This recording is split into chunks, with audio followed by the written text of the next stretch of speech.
Irmãos, vamos abrir as nossas Bíblias no livro dos Salmos, como nós fazemos todo o primeiro domingo do mês. Dessa vez, nós faremos a leitura do Salmo de número 74. Nós já iniciamos no mês passado o terceiro livro dos Salmos. E hoje nós vamos para o segundo salmo desse livro. Salmo de número 74.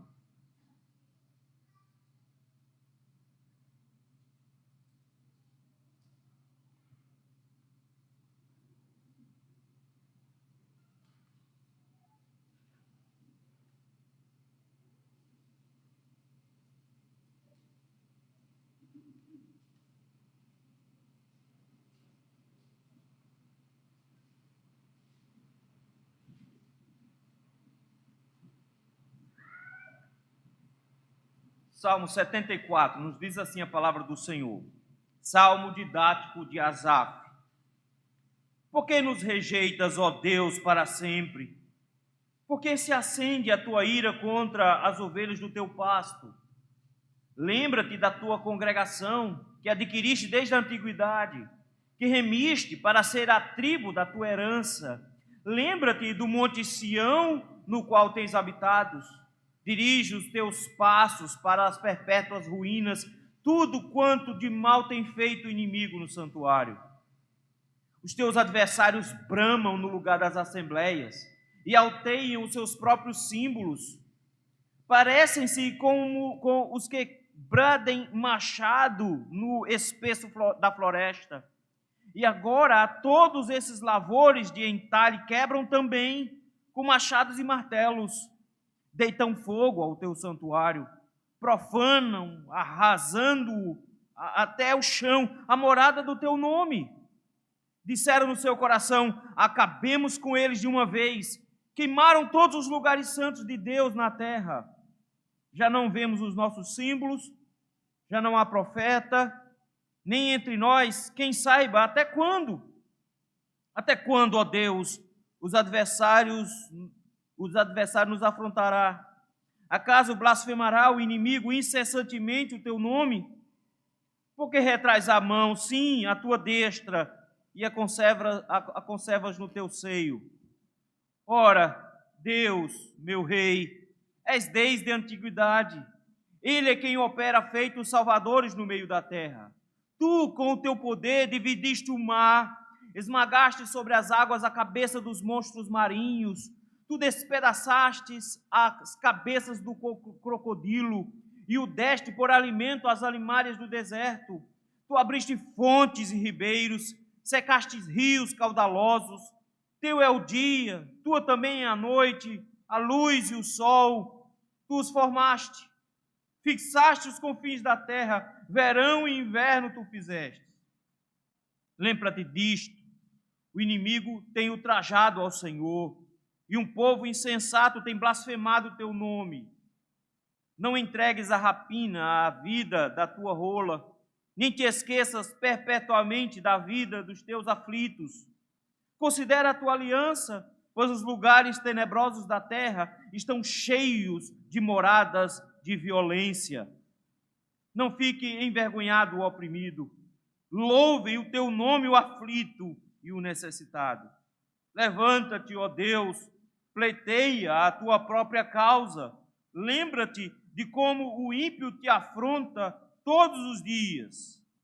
Não te esqueças da gritaria dos teus inimigos, do sempre crescente tumulto dos teus adversários. Vamos orar? Senhor, meu Deus, graças te damos, Senhor, pelo privilégio imenso que o Senhor nos concede de cultuarmos ao Senhor, de podermos nos reunir com o teu povo, na tua casa, abrirmos a tua palavra e ouvirmos a tua voz.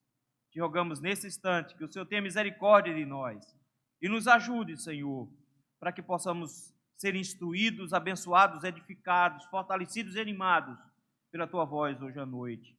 É no nome de Cristo Jesus que nós te rogamos. Amém. No início dos anos 2000, lá por trás do seminário, vocês vão lembrar, a Beira Rio não era exatamente o lugar mais bonito do mundo. Ali por trás do seminário, toda aquela região ali, era uma região de palafitas, de forma que a única estrada que vinha por trás do seminário, fazia uma curva, entrava na rua Altino. Só passava um ônibus lá de vez em quando, Avenida do Forte passava lá de vez em quando. Mas ninguém se arriscava muito a entrar ali, era uma região perigosa. E o seminário era sempre invadido, porque eles pulavam o muro lá de trás e invadiam. E uma vez nós presenciamos isso. Lá no casarão funcionava nosso salão de confraternização. Tinha TV, tinha cadeiras e tinha também uma lanchonete que a gente tinha montado. Na lanchonete tinha um bocado de coisa, tinha chapa para fazer hambúrguer, tinha micro-ondas, fogão, essas coisas assim. Num domingo à tarde, invadiram o seminário, muita gente, vários homens. A gente estava lá no internato. As janelas da gente davam de frente para o casarão. A gente viu eles chegando, a gente viu eles entrando, eles pegando as coisas, colocando nas costas, levando, e a gente não podia fazer absolutamente nada. Não tinha o que fazer. O máximo que a gente conseguiu fazer foi trancar a porta. Eles entraram e a sensação era horrível de incapacidade, de você ver as coisas sendo levadas e você não poder fazer absolutamente nada. A angústia de ver aquela situação toda, como é terrível. Queridos, a Igreja de Cristo passa por uma situação parecida como essa. Não sei se você tem notado. Nós estamos vendo aos poucos o mundo avançando sobre a igreja e nos trazendo situações difíceis. Nos impedem na forma como nós devemos criar nossos filhos, querem dizer até quais palavras nós podemos ou não usar, já estão querendo nos dizer o que é que a gente deve pregar ou não, como é que a gente tem que viver, como é que a gente tem que se vestir, até se a gente pode ou não respirar sossegado. Não dá nem para cantar sem ser abafado. O mundo está se infiltrando na igreja com muita força. E nós vivemos dias difíceis, de perseguição. E a cada dia que passa, isso vai ficando mais apertado, mais complicado, de forma que isso tem nos trazido, às vezes, angústias, dificuldades. Nós vemos a igreja do Senhor sendo saqueada, nós vemos a igreja do Senhor sendo maltratada, sendo queimada, nós não vemos os símbolos do Senhor sendo espalhados, mas sendo suprimidos. Nós vivemos uma situação difícil que é preciso clamar por socorro. É isso que Israel está vivenciando, de certa maneira, aqui nesse salmo. Os salmos são fantásticos exatamente por isso, porque eles conseguem expressar sensações, sentimentos que nos são comuns em todas as épocas. Mas, em especial, esse salmo aqui fala de uma crise que a nação de Israel estava passando. O Salmo 73 falou de uma crise pessoal de Asaf, quando ele viu a prosperidade dos ímpios e ficou angustiado com aquilo que ele viu. Aqui no Salmo 74, não. É a situação de Israel como um todo que está complicada.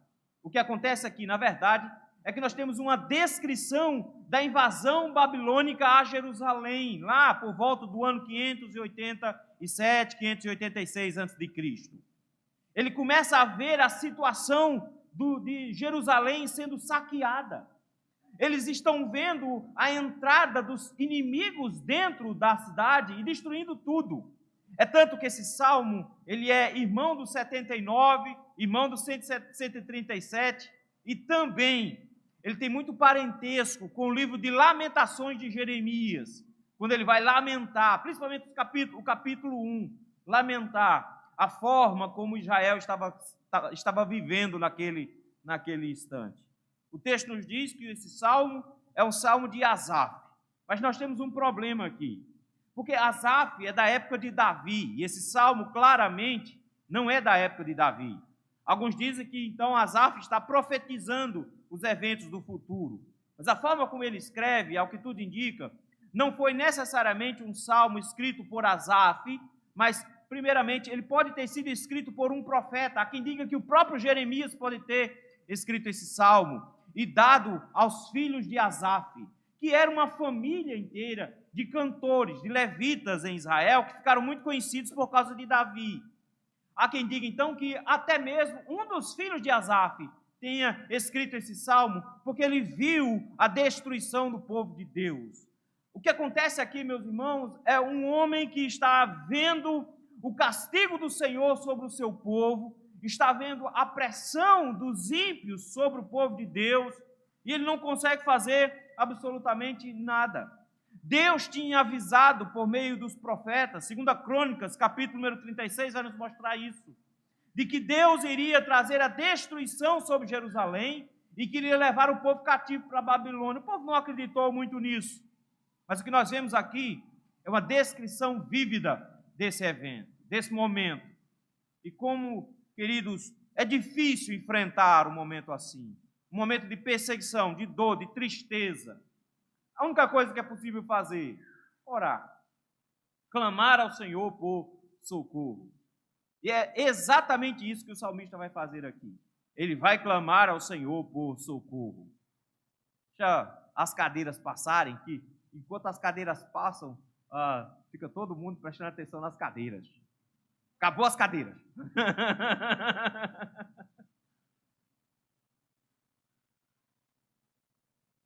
Eu gostaria de convidar os irmãos, então, hoje, a olhar para esse salmo e olharem justamente isso, meditando sobre clamando por socorro.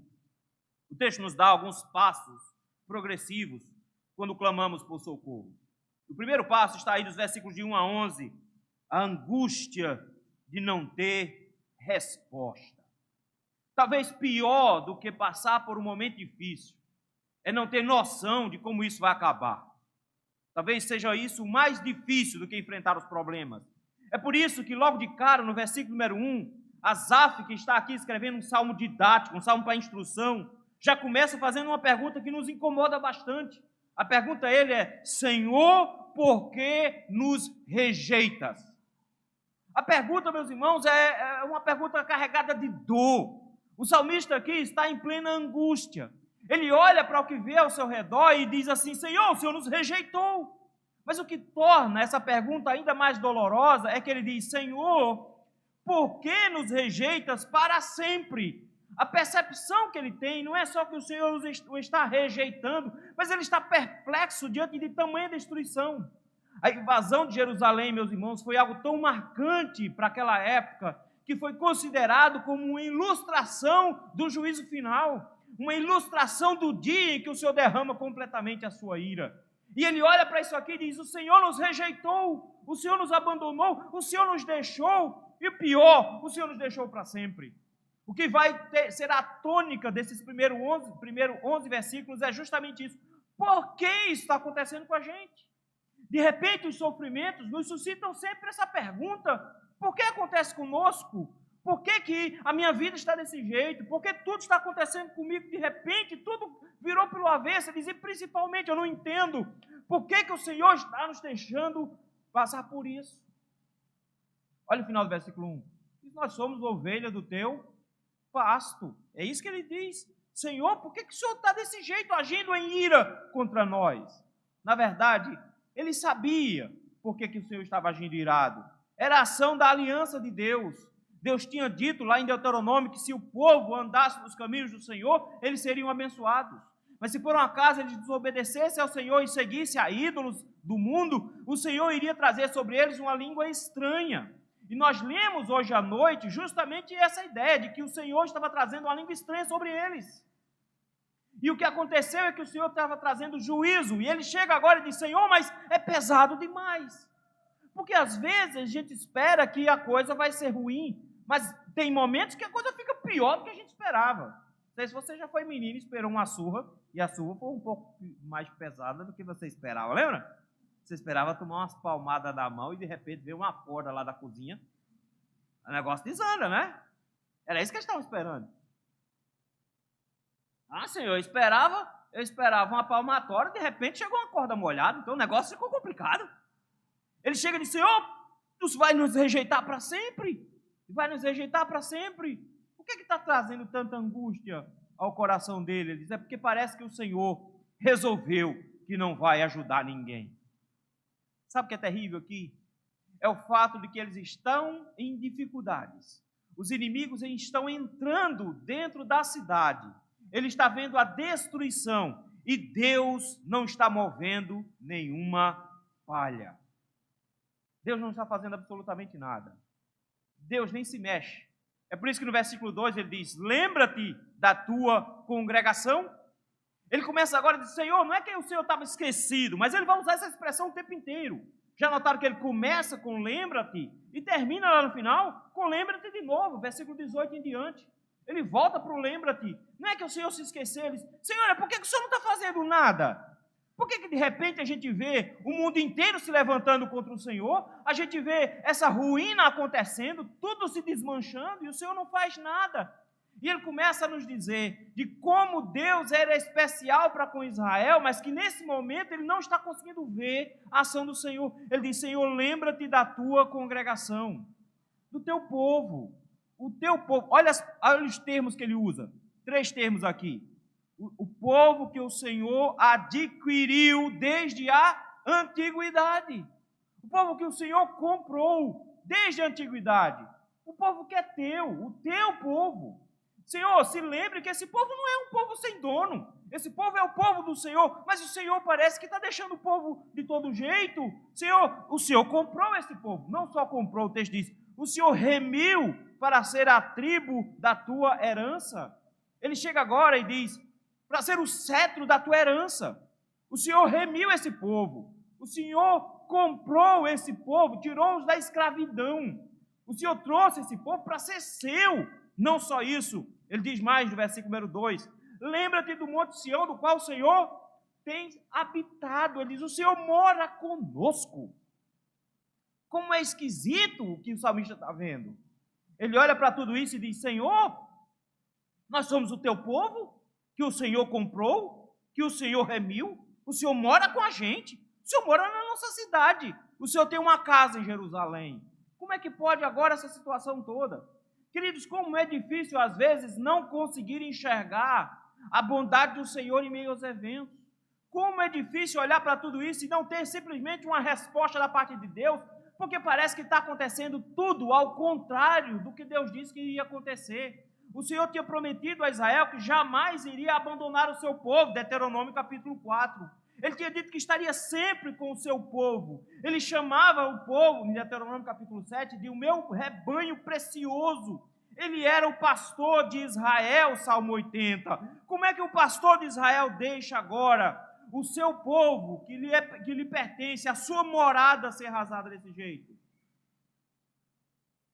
Ele vai usar um termo que o profeta Jeremias vai usar lá em Lamentações, versículo 3, ele diz, dirige os teus passos para as ruínas perpétuas. Ele está usando a expressão de Jeremias, porque Israel seria arrasado, destruído e só ia sobrar ruínas. Ele diz, o Senhor, venha dar uma volta aqui para ver como é que está a situação. Venha ver como está. Tudo quanto de mal tem feito o inimigo do santuário. Ele chega agora e ele faz um convite para Deus, dizendo, Senhor, veja só, nós somos o teu povo, o povo que o Senhor comprou. Senhor, até quando o Senhor vai nos rejeitar? Para sempre? O Senhor não pode fazer isso, nós somos o teu povo, por isso, Senhor, venha ver o que está acontecendo. E ele chama o Senhor para ver a situação, e o que ele descreve é terrível, versículo número 3, aliás, versículo número 4. O que é que ele está vendo? Ele está vendo uma turba de invasores dentro da cidade. Os soldados entraram na cidade. Não tem mais ninguém para vencer. Eles já venceram. Eles agora estão pegando as coisas. Lamentações, capítulo 1, diz que eles começaram a pegar as moças e usar as moças. Eles começaram a bater nos velhos, cortar as orelhas, o nariz, os lábios e a língua dos velhos. Eles começaram a pegar as mulheres e enfileirá-las para levá-las cativas. Eles começaram a matar todos os rapazes que eram feios, e os que eram mais ou menos bonitos, eles começaram a amarrar para levar também. Eles começaram a entrar nas casas. Já parou para pensar? Você tem a sua casa arrumadinha e de repente entra um bando de camarada e começa a botar as coisas que você tem de melhor nas costas e levar. E o que eles não querem levar, o que não pode levar, eles começam a quebrar tudo, desmanchar tudo. Mas pior, o texto nos diz que eles entraram no templo, versículo 4. O texto usa o termo bramam. Eles estão gritando. Isso aqui é um alvoroço, meus irmãos. Eles estão fazendo uma baderna. É isso que eles estão fazendo. Eles estão invadindo tudo. E o texto diz, Senhor, os teus adversários bramam no lugar das assembleias, no lugar do culto, Senhor. no lugar onde nós íamos, todos calados, quietos, solenes na tua presença. Senhor, eles estão fazendo uma baderna lá dentro. Senhor, eles estão invadindo o templo, Senhor, eles estão fazendo uma confusão. Senhor, no lugar onde estavam os teus símbolos, Senhor, eles estão entrando com as bandeiras deles. Eles estão entrando com os símbolos dos deuses deles. Eles estão invadindo o templo em honra aos deuses deles. Os nossos símbolos não estão mais lá. O que tem lá agora são os símbolos deles. Senhor, olha o que eles estão fazendo no versículo 5. Senhor, eles estão entrando como um homem bruto, com força, com um machado na mão. A imagem, meus irmãos, era uma imagem muito típica para o templo. O templo era uma recriação do Jardim do Éden. É tanto que muitas das imagens que tinham no templo eram árvores, era fruto, era flor, tudo era talhado, tudo era bordado, toda a madeira, não era uma madeira dura botada na parede, era uma madeira trabalhada, tudo bordado com imagens de árvores, de frutas. O próprio candelabro de ouro era parecendo uma árvore, tinha um formato de árvore, tinha fruta, tinha flores lá. E aí diz, Senhor, parece que eles estão invadindo, Senhor, uma floresta, com um machado na mão. A gente só escuta o barulho do machado nas árvores. Olha aí, versículo número 5. Eles bradem um machado no espesso da floresta. Eles entraram no templo, e o templo tinha revestimento de madeira e ouro. O que eles estão fazendo? Eles estão quebrando tudo para tirar o ouro. É isso que eles estão fazendo. Eles estão quebrando a madeira toda. É por isso que eles dizem assim, eles estão quebrando tudo com machado e com martelo. Eles estão tirando o ouro. E ao final de tirar o ouro aqui, quando terminam de tirar o ouro, ele diz, o que é que eles estão fazendo com o resto? Eles estão tocando fogo no resto. Não está sobrando nada. Já parou para pensar? A Arca da Aliança era feita de madeira coberta de ouro. Eles quebraram. Eles pegaram tudo que tinha ouro e tiraram o ouro e pegaram a madeira toda e queimaram. Versículo 7. Senhor, eles deitam fogo no teu santuário. Eles estão profanando, eles estão arrasando até o chão a morada do teu nome. Senhor, a tua casa está no chão. Eles destruíram tudo. E tem mais, está no coração deles. Versículo número 8. E eles estão com prazer em fazer isso. Eles estão gostando disso. Eles estão dizendo em seu coração, acabemos com eles de uma vez. Queimemos todos os lugares santos da terra. Senhor, a gente olha para Israel e não vê mais os teus símbolos.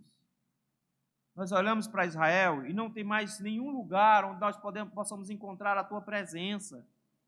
Mais assustador, o Senhor não tem mais nem profeta. Não existe mais profeta em Israel que nos traga uma palavra do Senhor, que nos oriente nessa hora. Ele termina dizendo, nós não sabemos, porque não tem quem diga para nós até quando. Até quando isso vai durar? Ninguém. É por isso que versículos 10 e 11 ele diz, até quando, ó Deus, o adversário nos afrontará? Acaso blasfemará o inimigo incessantemente o teu nome? Se eles vão ficar assim para sempre? Senhor, por que retrais a mão assim, a tua destra? Senhor, por que o Senhor está com as mãos encruzadas? É isso que ele está dizendo. Por que o Senhor está com as mãos encruzadas? O Senhor não faz nada. Queridos, o que torna uma angústia ainda mais difícil é exatamente quando nós passamos por um problema e não conseguimos ver Deus fazendo absolutamente nada. Ele em silêncio, nem profeta tem. Ele traz a imagem aqui de Jeremias capítulo 25, quando diz que o Senhor retiraria a profecia de Israel. Ele disse, eu não tenho ninguém que diga aqui, chega aqui pelo menos e diz, olha, você vai ficar aqui uns 30 dias. Você vai ficar aqui uns 60 dias. Ele diz, Senhor, não tem ninguém que chegue para dizer aqui, olha, isso vai demorar pouco, vai se passar rápido. Porque às vezes o único consolo que nós temos é, vai passar logo. Já parou para pensar que a gente diz isso para a criança? A criança vai tomar uma injeção, o que a gente faz? Vai passar logo, é rápido. Ele diz, Senhor, ninguém para dizer isso para a gente, que vai ser rápido. Senhor, nós estamos às cegas, nós estamos em silêncio, nós não ouvimos ninguém nos ajudando, ninguém nos ampara e nós não vemos a sua mão nos ajudando. Senhor, que angústia é passar pela luta, pelo sofrimento, clamar a Deus por socorro e não ter nenhuma resposta. Isso acontece. Isso acontece. E acontece muito mais do que nós pensamos. Sabe o que é interessante nisso? É que quem disse que o Senhor tinha abandonado Israel? Toda a descrição que o salmista faz aqui é da sua percepção, é do que ele está vendo. Na verdade, a promessa do Senhor de que não deixaria o povo é válida. Porque naquele dia, não era só Israel que estava sendo levado cativo para a Babilônia. Não era só Israel que estava sendo levado, desterrado para a Babilônia. Deus foi com Israel para a Babilônia. Deus foi com eles. E eles descobriram isso lá, quando o Senhor humilhou Nabucodonosor, quando o Senhor destruiu os reis da terra, quando eles viram que os deuses da Babilônia não tinham força enquanto Israel estava lá.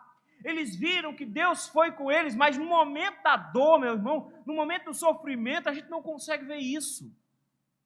O Senhor nos deu uma promessa maravilhosa. Jesus Cristo nos disse que estaria conosco todos os dias até a consumação dos séculos. O próprio nome dele já diz isso. Ele é o Emanuel, o Deus conosco. E nós precisamos nos lembrar dessas promessas, porque quando as angústias aparecem, quando o sofrimento aparece, o natural é nos esquecermos disso e ficarmos angustiados porque não temos respostas para a pergunta: até quando, Senhor, a gente vai permanecer nisso?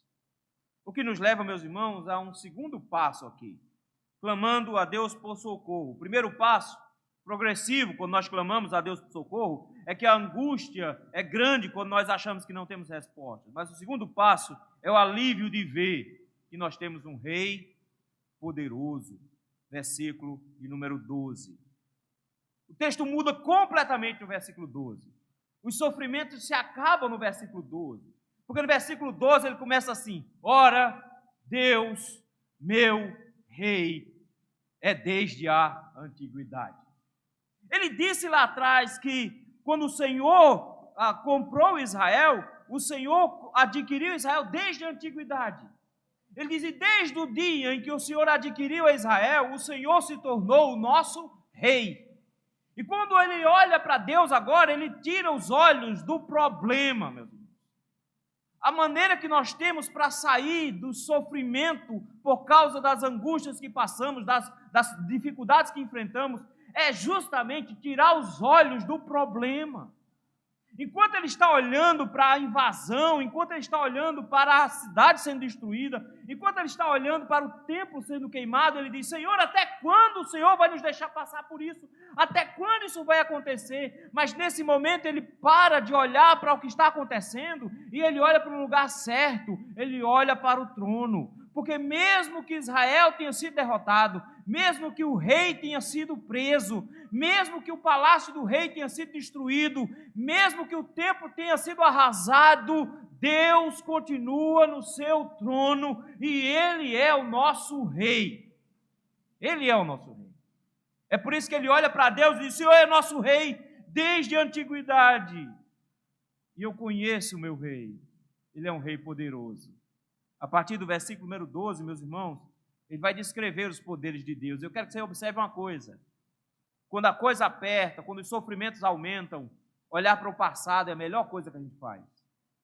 Olhar para o nosso rei trabalhando no passado é a melhor coisa que a gente faz. Porque às vezes a gente fica preso aos problemas do presente, perguntando ao Senhor até quando a única coisa que a gente precisava fazer era ver o que o nosso rei já fez. Ele diz assim: o nosso rei, ele opera feitos salvadores no meio da terra. O nosso rei é diferenciado. O nosso rei opera feitos salvadores. Esses feitos salvadores são tremendos, meus irmãos. São tremendos exatamente porque Deus não encontra limites quando Ele quer salvar o seu povo. Que Deus, quando quer operar uma salvação em Israel, Ele não encontra adversários pela frente. É por isso que o salmista vai chegar e dizer: o Senhor domina qualquer coisa que passar pela frente. Por exemplo, versículo número 13. Se você parar para pensar, preste atenção. A partir do versículo 13, é um tu atrás do outro. Estão com a Bíblia aberta? Vejam aí com a Bíblia aberta. É bom com a Bíblia aberta que não dorme. Se você ficar com a Bíblia fechada, vai dormir. Tinha uma musiquinha que a gente cantava quando era menino lá na igreja. O pastor ensinou, depois desse dia ninguém dormia. Quando alguém era visto cochilando, toda a igreja começava: irmão, não durma. não durma não, senão a Bíblia vai cair da tua mão. Aí todo mundo ficava prestando atenção, porque se começasse a fechar o olho, todo mundo começava a cantar. Aí a igreja toda ficava procurando, como não cantava, procurando quem está dormindo. Então fica atento aqui. Olha aí. O que ele fez? Versículo 13. Tu, com teu poder, dividiste o mar. O Senhor nos tirou do Egito. E quando o Senhor estava nos tirando do Egito, ele diz, o Senhor dividiu o mar no meio para a gente passar. Isso não é pouca coisa.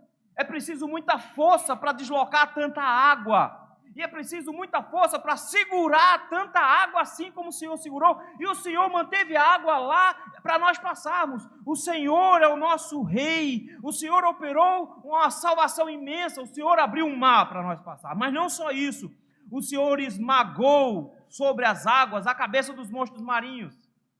A imagem aqui, meus irmãos, é do Egito, como esse monstro marinho. O Egito é comparado a um crocodilo, porque era isso que eles eram. Eles tinham até um deus com a cabeça de crocodilo. Eles olham para o Egito e dizem, eles eram um monstro marinho, feroz, que a gente olhava para eles e não tem como se livrar daqui. O Senhor derramou um balde d'água na cabeça deles. E o Senhor derramou foi um mar inteiro na cabeça deles. O Senhor os esmagou com o mar. O mesmo mar que o Senhor abriu para a gente passar, foi o mar que o Senhor derramou na cabeça deles e eles foram esmagados. O Senhor despedaçou as cabeças do crocodilo e o deu de alimento aos animais do deserto. O Senhor arrasou com o Egito inteiro. Meus irmãos, quando Israel saiu do Egito, o Egito quase não consegue mais se recuperar. Porque não foi só uma questão de muitos mortos. Morreu o exército inteiro. Morreu o próprio faraó. Morreram todos os primogênitos. Como é que se enterra esse povo todinho de uma vez? E eles ainda foram saqueados, porque na hora de Israel sair, eles saíram dando ouro para Israel e eles levaram tudo. Levaram tudo. E foi isso que o Senhor fez. O Senhor nos tirou de lá. Sabe o que foi mais que o Senhor fez? Versículo número 15. Quando nós chegamos na frente da terra prometida, o Senhor abriu fontes e ribeiros. Ele diz, o Senhor nos deu água, não tinha água amarga, o Senhor transformou em doce. Tinha lugar seco, o Senhor fez sair água de pedra, mas o Senhor abriu ribeiros nos lugares onde não tinha. E quando nós chegamos de frente do rio Jordão, que não dava para passar, porque era um rio muito forte para passar, um rio caudaloso, ele disse, o que o Senhor fez? O Senhor secou o rio para a gente passar. Ele olha para o passado e diz, veja o tamanho do poder que Deus executou para salvar o seu povo. Mas não só isso. Versículo 14, aliás, versículo 16 e 17, ele vai dizer agora a expansão do poder de Deus. Ele diz, por que o Senhor consegue controlar as coisas desse jeito? Por que Deus tem um poder tão grande sobre a criação? Ele diz, porque a criação é feitura dele. Meus irmãos, não existe nenhuma religião no mundo que pregue um Deus desse jeito. Porque em todas as outras religiões, os deuses partem da natureza. E eles só controlam as partes da natureza para onde eles têm o poder. Coloca Iemanjá na seca para ver o que ela faz. Faz nada. Iemanjá é poderosa no mar. Do jeito que Poseidon era. É uma porcaria. Só consegue ficar presa lá no mar. O nosso Deus não. O nosso rei não. Ele controla todas as coisas porque ele não está preso à criação. Ele a fez. É por isso que no versículo 16 ele diz, teu é o dia, tua também é a noite. O Senhor é quem comanda os luzeiros. O Senhor criou a luz. O Senhor criou o sol. Ele olha para tudo que existe, para as coisas imensas do céu e diz, o Senhor tem controle sobre todas as coisas. Não existe nada no mundo que o Senhor não mantenha o controle. É por isso que ele termina dizendo assim, foi o Senhor que fixou os confins da terra, os limites dela, foi o Senhor quem deu. E no final das contas, inverno e verão, foi o Senhor quem fez. A terra gira do jeito que gira, porque Deus fez ela girar. E ela continua girando do jeito que está girando, porque Ele quer mantê-la assim. Ah, porque a terra, depois daquele terremoto, mexeu-se uns graus para o lado e a terra está desacelerando. Já ouviu esses artigos? tempo todo assim, meu filho, não se preocupe não, porque se o senhor quiser parar, ele para, mas ele já deu uma ré nela. Se você acha que parar a terra é pesado, imagina, ele deu ré. Então, meu velho, não tem problema não. Se ela está rodando, adivinha quem é que está fazendo isso? É Deus. Ele olha, meus queridos, exatamente para o tamanho do Deus dele. E quando ele contempla um Deus desse tamanho, nessa proporção, ele chega e sente um alívio imenso. Porque quando nós olhamos para o aperto em que nós estamos, nós ficamos angustiados por causa daquilo. Mas de repente, ao olhar para o tamanho do Deus que ele possui, ele sente um alívio em saber que Deus controla todas as coisas. Quer ficar agoniado? Assiste o jornal. Vai lá, rapidinho, coloca no jornal. Não é de uma emissora A ou B, não. Qualquer um. Vai lá, coloca. Te dou meia hora e você vai estar com o coração apertado. Em meia hora você vai descobrir que mataram uma moça no interior de Pernambuco essa semana, grávida de 3 para 4 meses, e degolaram ela. Você vai descobrir a quantidade de assalto que está tendo aqui em Recife. É uma coisa absurda. Você vai descobrir como é que a coisa está complicada para o lado dos crentes. De como a cada dia que passa é uma lei nova e uma invenção nova para desmanchar ainda mais a pregação do Evangelho e nos calarem. Você vai ficar assustado como o mundo está difícil e perigoso. De como a coisa está complicada para o lado do cristianismo. E você vai ficar muito angustiado. Mas aí o Senhor te convida a largar o Facebook com notícia ruim. A desligar a TV com tanta notícia ruim. E olhar para o céu, para um rei que não perdeu o controle, mesmo que o mundo esteja essa bagunça. Você confia, meus irmãos, no mundo, nas coisas do mundo, nas pessoas do mundo? Você deve estar bem angustiado com isso. Mas quando nós tiramos os olhos dos problemas e colocamos os olhos no nosso Rei Supremo, o que nós conseguimos ver é o tamanho da salvação que Ele já nos operou no passado. De como o nosso Deus mostrou grandiosidade, poder sobrando para fazer coisas incríveis. E agora que o salmista olhou para esse grandioso poder, ele vai para um terceiro passo nessa oração, clamando por socorro. Primeiro passo, quando clamamos por socorro, é a angústia de não ter resposta. O segundo é o alívio de ver o seu rei poderoso. E o terceiro e último passo é a esperança de ver a glória do nome de Deus. Versículo 18 em diante. Ele volta com a temática, lembra-te. Está vendo aí? Veja aí, versículo número 18. Ele começa a dizer de novo: Senhor, lembra-te disso, o inimigo tem ultrajado o Senhor. Parece que não aconteceu nada, não é?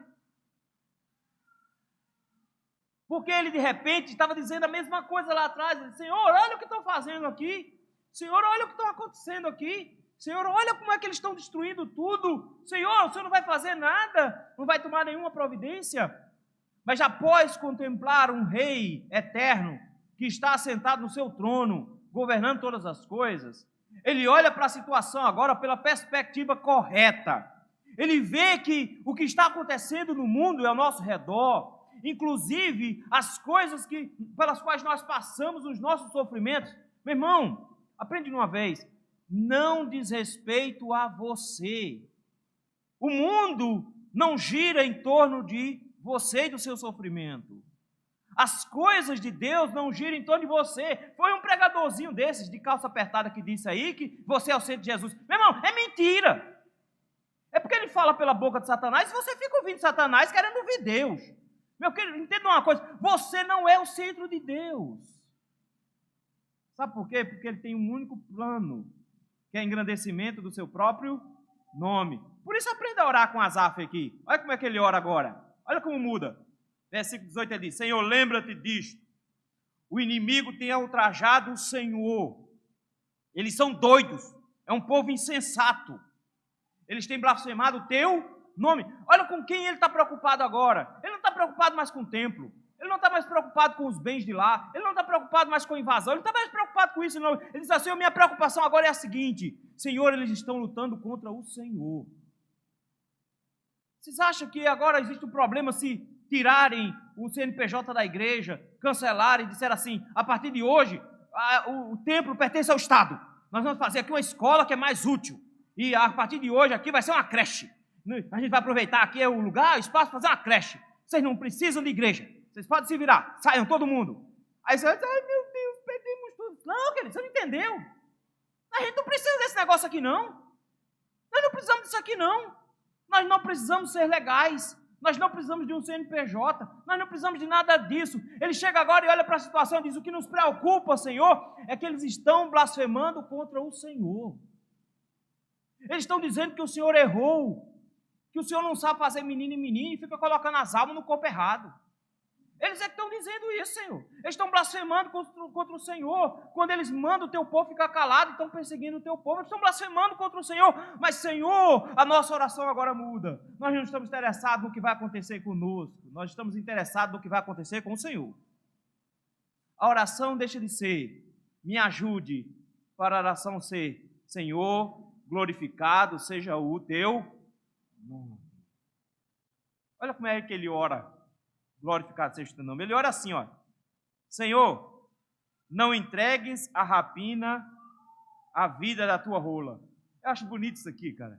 Porque ele olha para Israel e diz, o que é que Israel é? É uma pombinha, uma rolinha. Bem pequenininha, frágil, coitada. O que é que ela faz?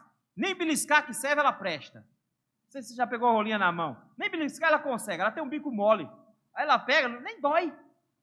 Ela vai tentar te arranhar? Não consegue. As patinhas são miudinhas, são fraquinhas. Era a única ave que Deus permitia ser sacrificada. Já notaram isso?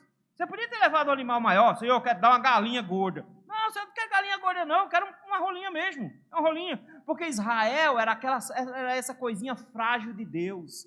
E ele chega e diz, Senhor, nós somos a sua coisinha frágil. Senhor, nós somos a sua rolinha. Meu Deus, o Senhor não pode deixar que eles peguem a sua rolinha desse jeito. Ele está tentando convencer Deus de uma forma muito bonita. Ele está dizendo, Senhor, lembra do carinho que o Senhor tem por nós? Nós somos o teu povo, dependemos do Senhor. Nós somos o seu bichinho. Por isso, Senhor, cuida da gente, porque quem tem interesse em cuidar de nós é o Senhor. Por que ele tem interesse? Ele diz assim, o Senhor não pode esquecer para sempre o pessoal que está sofrendo. Por que ele não pode esquecer? Ele diz, porque nós temos aliança com o Senhor. Ele agora puxa, meus irmãos, aquilo que é importante para Deus. Eu sei que estão ensinando para você, dizendo o seguinte, o importante é que Deus quer que você seja feliz. Não, meu filho, Deus não quer que você seja feliz. Eu tenho uma péssima notícia para você. Deus não está interessado na sua felicidade. Ele está preocupado com a sua santidade. E se ele quiser te fazer uma pessoa triste por toda a sua vida, desde que toda essa tristeza te traga santidade e comunhão com Ele, adivinha o que é que Ele vai fazer? Ele vai deixar você triste pro resto da sua vida, só para você ser santo e ter intimidade com Ele. Porque Ele quer você do lado dEle. O compromisso dEle é com a união sua com Ele. Por isso que o salmista chega aqui e diz, Senhor, a tua aliança.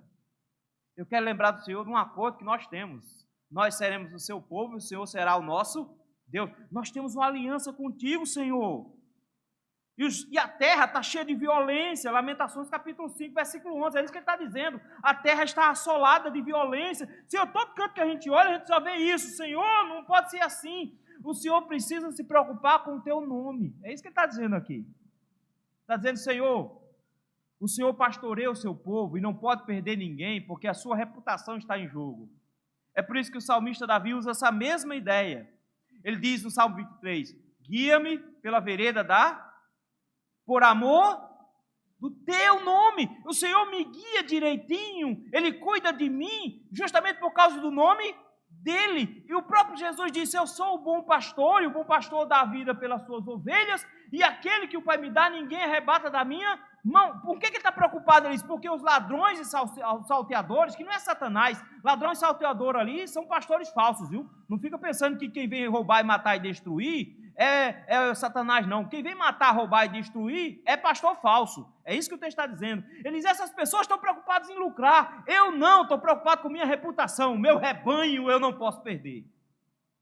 É por isso que ele chega agora e diz, Senhor, preste atenção no teu rebanho. O que vão dizer do Senhor? os aflitos do teu povo, o povo da tua aliança, Senhor. Olha o que ele diz. Não fique envergonhado o oprimido, louve o teu nome o aflito. Levanta-te, ó Deus, e pleiteia a tua causa. Ele chega agora e diz, Senhor, é o teu trabalho. Senhor, é o teu nome. É a tua glória. É a tua obra. Senhor, é o que o Senhor está fazendo na terra e não nós que importa. É a tua obra que é importante. Senhor, é a tua causa. Lembra-te de que o ímpio te afronta todos os dias. Senhor, não sou eu, Senhor. Eles estão lutando contra o Senhor, eles estão afrontando o Senhor. Senhor, lembre-se disso, Senhor. E ele termina dizendo, Senhor, não te esqueça da gritaria deles, de que eles estão fazendo tumulto. Eles são os teus adversários. Ele chega agora e conclama ao Senhor, dizendo, Senhor, vingue o seu nome. Não é por minha causa, mas, Senhor, eles estão agindo contra o Senhor, contra a sua aliança quando eles fazem isso. Senhor, o Senhor precisa pensar na glória do teu nome. Vindique o seu nome, Senhor. E ele encerra a oração. O povo foi levado para o cativeiro, passou lá 70 anos, voltaram depois e cantaram esse cântico. Para lembrar, meus irmãos, de que o alvo do povo de Deus está justamente em entender que ele tem o privilégio de fazer parte da obra de Deus, mas quem tem interesse nessa obra, em primeiro lugar, é o próprio Deus. De forma que nós somos privilegiados quando fazemos parte da obra do Senhor, porque estamos glorificando o nome dEle. E agora ele chega e diz, Senhor, do teu jeito, lembre dos teus adversários, para a glória do teu nome. E o Senhor vai se lembrar, meus queridos, porque a Bíblia nos diz que no último dia, quando Cristo voltar, Ele vai juntar todos os seus inimigos e eles vão ver o Senhor ao lado da sua igreja, irá puni-los eternamente para a sua própria glória, porque Ele não esquece dos seus inimigos, daqueles que se levantaram contra Ele. O salmista agora se consola, não numa situação modificada, ele se consola no fato de que é Deus que tem interesse nessa obra. Nós não podemos perder a esperança, meus irmãos. Mesmo quando a gente vê o mundo se organizando do jeito que ele está, nós não podemos perder a perspectiva de que o Senhor é quem está controlando tudo e que no final das contas Ele está fazendo tudo isso para redundar na sua glória, porque Ele comanda tudo, Ele tem o poder sobre tudo e Ele vai nos dar as condições no final, na hora que Ele bem entender. Por isso, meus irmãos, nós temos algumas orientações para agora. Eu tenho a impressão que as nossas lutas vão crescer no futuro e que as perseguições virão e que não tem como a gente ignorar isso. Se você cantou muito, esse é o tempo de festa, lá na década passada, eu te digo agora, cante, esse é o tempo de choro. Estamos começando, meus irmãos, no início de um tempo difícil. Se o Senhor não intervir para mudar isso, nós teremos dias de trevas muito perto. Por isso mesmo o Senhor nos convida, queridos, a termos a atitude correta no que diz respeito a enfrentar as aflições que virão pela frente. A igreja precisa ficar pronta para o que está por vir. E a primeira coisa que você tem que entender, meu irmão, é que às vezes as lutas da vida e o que nós temos para enfrentar vão nos dar a impressão de que Deus não está ligando para a gente. Às vezes, em meio às perseguições, o povo de Deus tem a impressão de que Deus o rejeitou. Às vezes virão a impressão de que o Senhor não nos fala mais, que Ele não está mais interessado em ouvir a nossa oração. Afinal de contas, a gente pede e Ele não faz do jeito que a gente estava querendo. Nem sempre Deus vai abrir o mar diante de você. Nem sempre Ele vai fechar a boca do leão, como Ele fez com Daniel. Às vezes, ao invés de abrir o mar, como Ele fez lá no Mar Vermelho, Ele vai fazer você entrar no navio e quase se afogar, como Ele fez com Paulo, passando por 3 naufrágios, mas escapando numa ilha, lá do lado, de noite, no frio. Nem sempre Ele vai fechar a boca do leão, como fez com Daniel lá naquela cova. Às vezes Ele vai abrir a boca do leão, como Ele fez lá no Coliseu com os cristãos. Mas em todas as situações nós vamos lembrar, queridos, de que mesmo que o mundo nos faça achar que Deus nos abandonou, mesmo que todas as situações estejam de mal a pior a cada dia, mesmo que a aflição e a perseguição batam na nossa porta, Jesus é o Deus conosco. Ele nos prometeu que estaria conosco todos os dias até a consumação dos séculos, e mesmo que venha-nos o sofrimento, Ele nos acompanhará até o dia da nossa morte, até o dia da nossa execução que seja, mas nós nunca podemos achar que Ele nos abandonou, porque Ele não vai nos abandonar. Isso não significa que você vai ficar cego e achar que está tudo muito lindo. Você vai ver a angústia se aproximar de você. Mas isso você tem que aprender uma coisa, que o maior ato de fé não é esperar um milagre. O maior ato de fé é quando você ora, mesmo não vendo milagre nenhum. É isso que eles fazem aqui. A angústia de Deus não falar nada estimulou o salmista a orar, a estar na presença do Senhor em oração. Por isso eu gostaria de lhe lembrar hoje, mesmo que a angústia, as lutas e as perseguições da vida te tragam angústia ao coração, façam você passar por momentos difíceis que pareçam que Deus não está contigo, eu quero te lembrar hoje, o Senhor estará sempre contigo. Insista em oração. Você precisa da presença dEle, você não precisa necessariamente de alívios. Você precisa da presença do Senhor. O que nos leva, meus irmãos, a uma segunda lição que nós temos que aprender hoje. Pare de olhar para os problemas do mundo. A gente fica tão agoniado, aí tem um monte de crente com depressão, com síndrome do pânico, porque está com medo do Covid há 2 anos. Que está assustado porque acha que vai morrer. Meu irmão, morrer por crente é uma bênção. O melhor é partir e estar com Cristo, que é incomparavelmente melhor. É claro, se você não tem certeza de salvação, se você não confia realmente no seu Jesus, fique com medo, porque realmente do outro lado deve ser bem assustador no inferno. Mas se você confia em Cristo, está tranquilo, vai para o céu. A gente só não vai agora, mas estamos cuidando para limpando a mão com álcool o tempo inteiro. Mas, meu irmão, aprenda a olhar para o céu. Aprenda a olhar para o Rei Todo-Poderoso, para o Senhor que tem controle sobre tudo. E quando tudo estiver te dizendo, eita, meu Deus, vem aí uma perseguição, eita, estamos perdidos, eita, vai tudo dar errado agora, eita, meu Deus, e agora o que é que vai ser de nós? Meu irmão, Deus está no céu. O seu trono não caiu, ele não pegou Covid. A gente precisa aprender isso de uma vez por todas. Pastor, mas graças a Deus, né, chegou a vacina. Espera! Janeiro está chegando aí.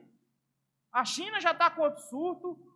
A Europa já está de novo, tudo desesperado de novo. Bota de novo, tranca todo mundo, bota a focinheira, passa álcool gel. Espera chegar o carnaval. Ou você olha para o céu, meu irmão, ou a terra vai consumir você em angústia. Ou você olha para o rei que comanda toda a situação, ou você vai ficar com a sensação de que está tudo perdido. E, meu irmão, não está perdido, pelo contrário. Antes do filme terminar bom, o negócio fica bem complicado, já notou isso? Toda história boa, antes de um final feliz, tem sempre negócio ruim no meio, tem sempre complicação. O mocinho sempre toma uns socos antes de dar o murro final. A igreja do Senhor precisa aprender de que Deus está contando essa história. Ele escreveu a nossa história. Ele é o rei que tem controle absoluto. Não, meu irmão, STF não está solto da bandalheira, não. Eles fazem o que eles fazem porque Deus está deixando eles fazerem. Os políticos do nosso Brasil, nosso Congresso está fazendo a bagaceira que está fazendo. Não é porque eles estão soltos da bagaceira, não. É porque o Senhor está deixando eles fazerem. Porque se o Senhor quisesse intervir, meu filho, já tinha desmanchado todo mundo faz tempo. Meu irmão, ele derrubou o Egito, ele derrubou a Síria, ele derrubou a Assíria, ele derrubou a Babilônia, ele derrubou o Império Grego, ele derrubou o Império Romano, ele derrubou, meus irmãos, impérios e mais impérios. Você acha que o Brasil, um congressozinho, é grande para Deus? Não, meu filho. É porque ele não quer. É porque ele quer que continue desse jeito. É porque ele quer que o negócio vá desmanchando desse jeito mesmo. Ele está aos poucos retirando a sua graça, para que no final leve a sua igreja com ele. Ele não perdeu o controle. Está tudo dentro do plano. Por isso, meu irmão, quando o sofrimento bater à tua porta, a angústia e a perseguição te assaltar, olhe para o seu rei. Olhe para ele. Ele tem controle sobre tudo. E pastor, e como é que vai ser quando a gente estiver no aperreio? Pastor, e quando o negócio ficar realmente apertado? Eu, pela graça de Deus, já estou perto de morrer, então eu espero que nos próximos 50 anos eu não esteja mais aqui, então graças a Deus, está na bênção, né? Mas meus meninos estarão. E aí, como é que vai ser? Ah, meu filho, você vai ter que aprender uma coisa, que a igreja não vive para a sua própria glória, a igreja vive para a glória de Deus. E aí você vai aprender, quando ele te ensinou a orar, dizendo, santificado seja o teu nome, venha a nós o teu reino. Você está dizendo, Senhor, não importa o meu conforto, Senhor, não importa a minha felicidade, Senhor, não importa o que venha acontecer comigo, Senhor, importa que o seu nome seja glorificado. A igreja do Senhor tem que parar de achar que tem privilégios magníficos na terra, porque não tem. Só o Senhor é que deve ter os privilégios, toda a glória é somente para Ele. Por isso, meu irmão, aprende de uma vez por todas, viva para a glória de Deus e não para o seu conforto. Viva para a glória de Deus e não para as suas necessidades, porque quando todas as suas necessidades estiverem na tua cara, quando tudo te for tirado, você ainda terá a glória de Deus por toda a eternidade. Viva para a glória do Senhor. Monte os seus planos futuros para que Deus seja glorificado. Porque enquanto você viver a sua vida somente para si, você vai passar por muitos perrengues na vida e não vai saber lidar com ela. Mas o Senhor te ensina hoje à noite que quando a coisa apertar, quando você entrar em sofrimentos e passar por angústias, a única coisa que deve importar é que Cristo seja glorificado no final.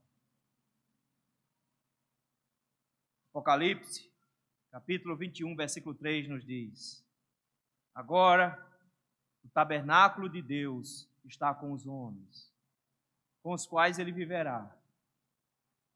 Eles serão os seus povos. O próprio Deus estará com eles e será o seu Deus. E ele enxugará dos olhos toda lágrima. Não haverá mais morte, nem tristeza, nem choro, nem dor, pois a antiga ordem já passou.